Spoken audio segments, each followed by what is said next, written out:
the high-octane race with a surprise around every corner, it turned out. The Melbourne Grand Prix today leaving Aussie F1 fans fired up and absolutely floored. Lights out and away they go. A sold-out weekend saw a record 452,000 fans lapping up every lap of Melbourne's Formula One. This event continues to go from strength to strength. Aussie hopes rested on hometown hero Oscar Piastri, starting from fifth. What's going through your head? Excited. I think we're starting in a good place. Though if honorary Aussie Valtteri Bottas wants a chance, he might need some new wheels. Yeah, guys, watch out, please. Watch out. And after hours of anticipation, all eyes were on Ferrari's Carlos Sainz and Red Bull's Max Verstappen fighting it out for Formula One's first prize. Away we go for the Australian Grand Prix. But no one saw this coming. There's smoke from the back of the Red Bull. It's all over for Max. He's out. Verstappen's shock exit after just 4 laps, leaving the race wide open.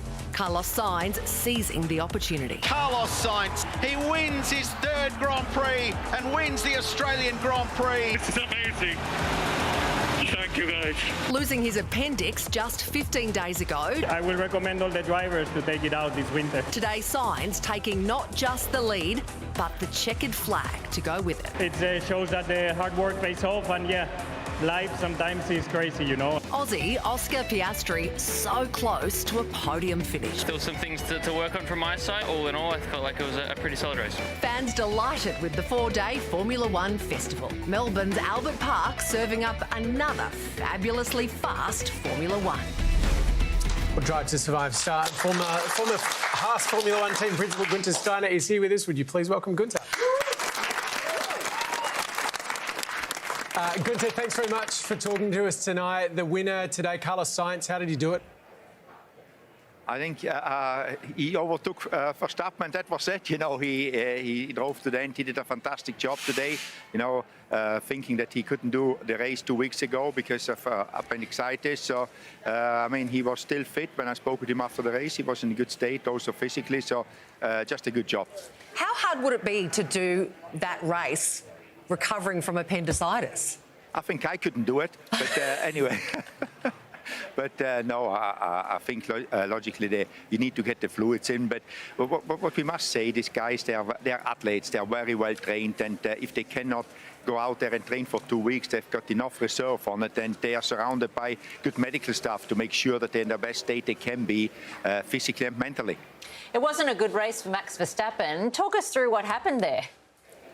Yeah, it wasn't good for him, but I think what happened, he had something in the rear brakes which was stuck. You know, the brake was like the brake is on, it gets overheated, and then the carbon parts, they just get too hot inside there, and everything broke in the rear. So this can happen. They for sure will look into it, because the rear brake on an F1 car is also brake by wire, it's also electronically controlled. Maybe there was just a mapping issue which kept the brake on, and then you just overheat it, and everything goes bung, as we could see.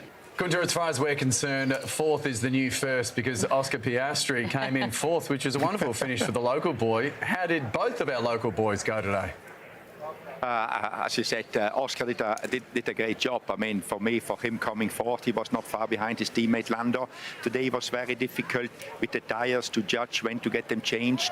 And obviously the experience of Lando came in there, and he did maybe a little bit of a better job there. But I think Oscar realized that, and he still finished 4th, which finishing 4th in an F1 Grand Prix is already a good result. Danny got a few positions, gained a few positions, but obviously he wasn't happy with his results, and I think for him it's more like, okay, take this as a starting point again to go up again in the next races.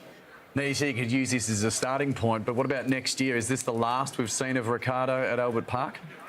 I wouldn't go this far. He has got, I think, a few more races, or at least a few more races to show what he can do. I always say he was in a very difficult position as well at McLaren, but we cannot forget that Dan is a guy which won races before. So I think it's more like he just needs to get in the groove again and get his confidence back, and he can do it because he did it before. So I still believe that he can get himself out of the hole, and therefore I wouldn't go and say that he is not here next year anymore. Hey, Guenther, we know that from your starring role on Drive to Survive that your language can be pretty spicy at times. How did you go with the commentary over the weekend? I flicked the switch over to commentary switch, which is no bad words. I've got the switch in there, When I go racing, everything goes out on that one. But when I'm in commentary, I'm pretty well behaved. We actually saw that 10 had a swear jar to the side of the desk. How much did you have to chuck in? Nothing. They cannot go even for a drink with what I left in there this week. Obviously, next year's season of Drive to Survive will be the first one without you as a big part of it. Do you think the series can survive without its kind of star call? I don't know. I'm sure he can survive without me, but maybe they still put me in because they keep on filming me, and I don't think they do that because they like me this much. I think they want to put me in again. I don't know in which role I will play there, but let's see what's coming out next year. Guenther, you've obviously got a much bigger fan base these days. How do you cope with all the stardom and the requests for selfies? Sometimes it's quite demanding, but in the end, if the fans love it, that is why the sport is surviving, why the sport is well liked. So you need to give the fans something back, and in the end, it's not hard work to take selfies. There is worse jobs than that one. So, Guenther, if you got the call up to be team principal, would you take it? Depends what team it is. It depends, if the project, I call it a project. Just going in to do a team principal job in another team, I don't think I'm up for it now because there needs to be a project with a clear vision and plan that I can achieve podiums, because I was up there today with Damon and I quite liked it, so I want to go back up there. Guenther, great to chat with you. Have a safe trip home. Thank you, guys.